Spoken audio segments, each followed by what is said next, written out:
What I'm gonna start working on is this crack right here in the sheet metal. And I need to clean all this stuff out too, but I need to get in here and I need to fix this crack. And the first thing I'm gonna do is I'm gonna drill out. There's actually a little, it kind of comes up from the bottom here and it branches off. And I'm gonna drill out the two ends of the crack right there, and that stops it from cracking. And then I'm gonna fill it in with some weld and correct that.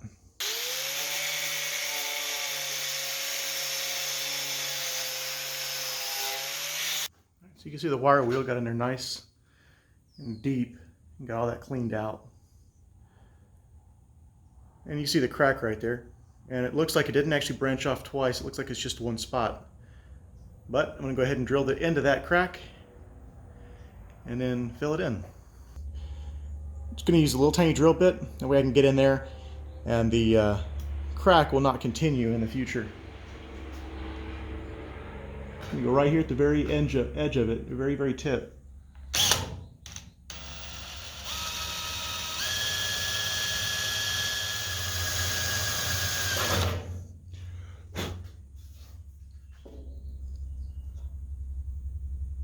what that little hole does right there at the very end right here is it spreads out this load. Instead of being at a pinpoint, it spreads it out around. And then when I fill that in with weld, there's less stress on that and less chance of cracking.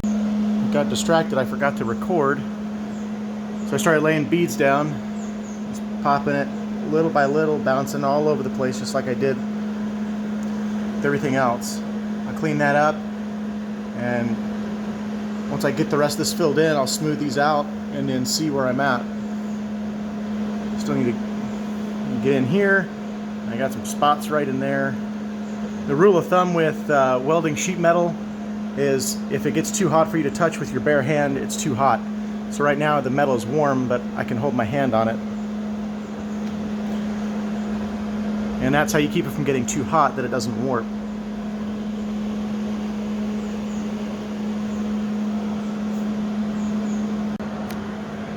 I'm grinding it smooth as I go. So there's a little speck there, but all in all, I can still feel it. This panel is actually higher than this panel. So I just want to get the welds smooth with this piece and with this piece, and then I'll fill this in. I'll manipulate it however I need to get that to work. But you know, my hole, I ended up getting a little bit of burn through up here. I had the welder up too high. That was my fault, my stupidity. I underestimated how weak that metal was right there, and I guess I should have, because it had cracked.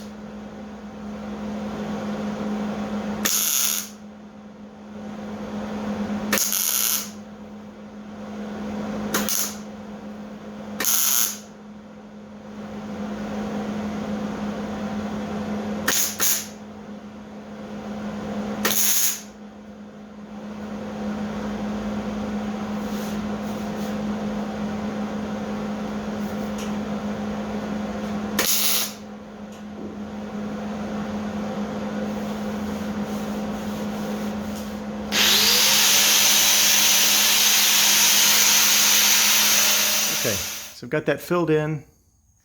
I want to be really careful. I'm going to fill this in with some mud. This looks bad, but these actually aren't very deep at all. I'm going to fill that in with some filler. Try to clean that up a little bit. I don't want to get too deep into it.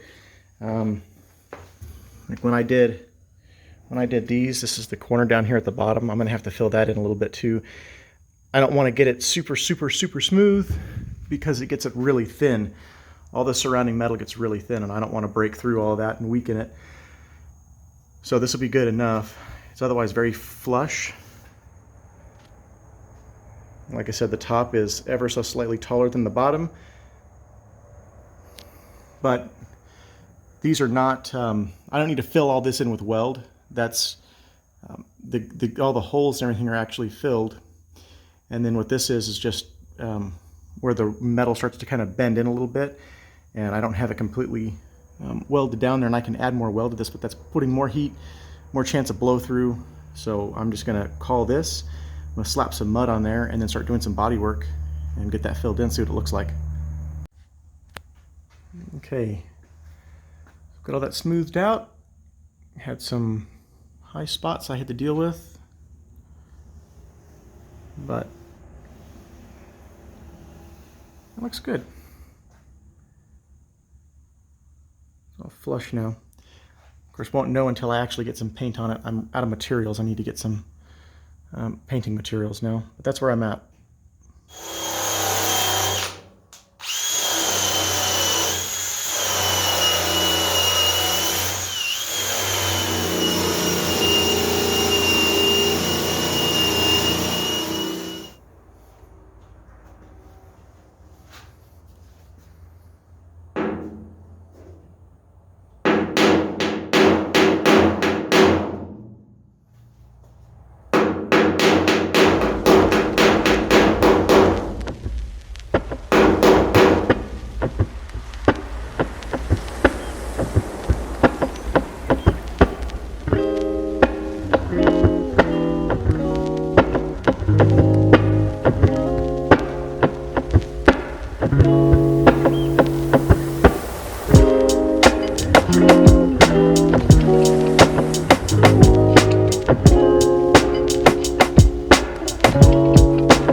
So you've seen the corner here.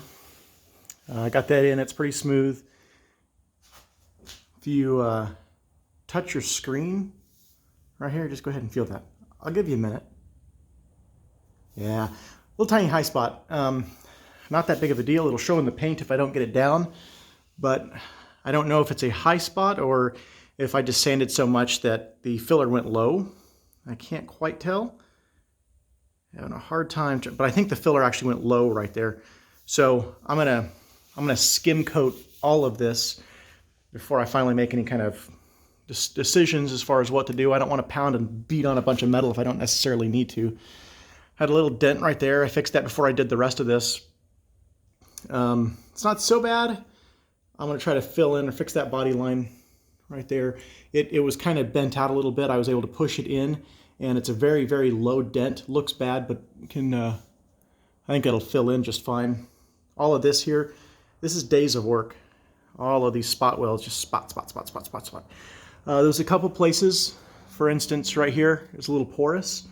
Here's some better examples, and there's a really good example up underneath here where the filler, or not the filler, but the seam sealer actually blew out as it got hot, and it blew out and caused some problems. But otherwise, I've got this nice little proud weld here that is not very high. It'll be easy to knock down, get that smooth, and then I'll go in there and I'll fill as needed.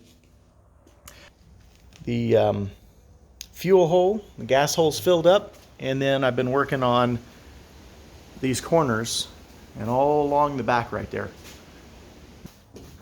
So right up in here, I started to try to sand this, and you can see that all that's happening is it's actually just chipping away. My intention was to sand this down to feather up this edge just past this body line right in here, feather that in, and then paint over it. But that's not happening. So all of this, right here, all the paint's chipping, which is telling me that I'm going to end up having more problems with it in the future if I don't just get rid of it now. Been working on cleaning up all of these louvers and sanding all of these louvers down. And those I've got for the most part are pretty good.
couple hours. Looks like it bubbled up a lot in some places. Really interesting though, it turned all this metal brown. I don't know if it's rust or what that is, and I was curious what it would do to the body filler, and it ate the body filler. Now up here, I'm gonna take that back down to bare metal, but I'm gonna sand it all out. I didn't want to put all that stuff in the body filler. So I'm gonna get my scraper. Let's see what this stuff looks like. For instance, I put it here, kind of gooey, but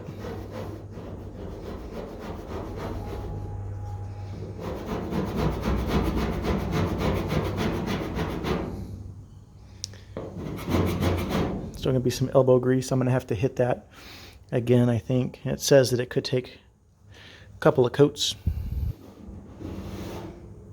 Yeah, and it just ate that body filler right out. And what is this? Why did it turn that color?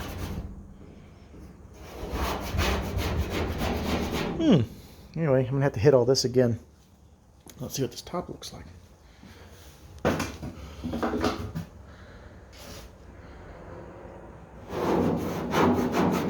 That's coming off nice.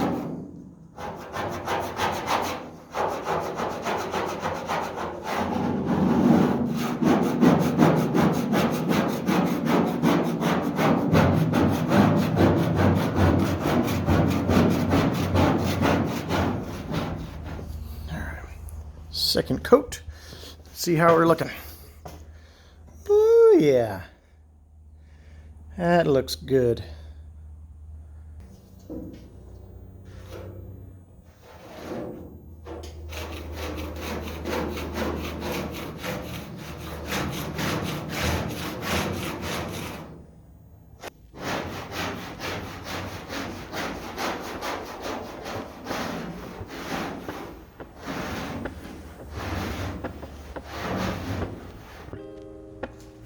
Got this pretty well stripped down. I have to hit it with some sandpaper now.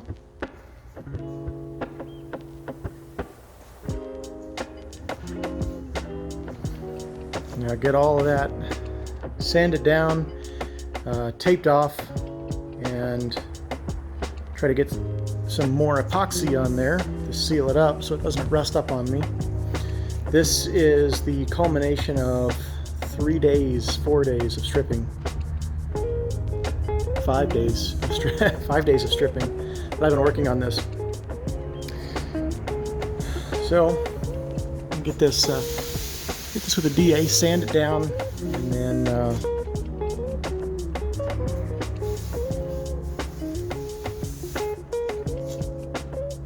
some of the surface rust that had come down, dripped down.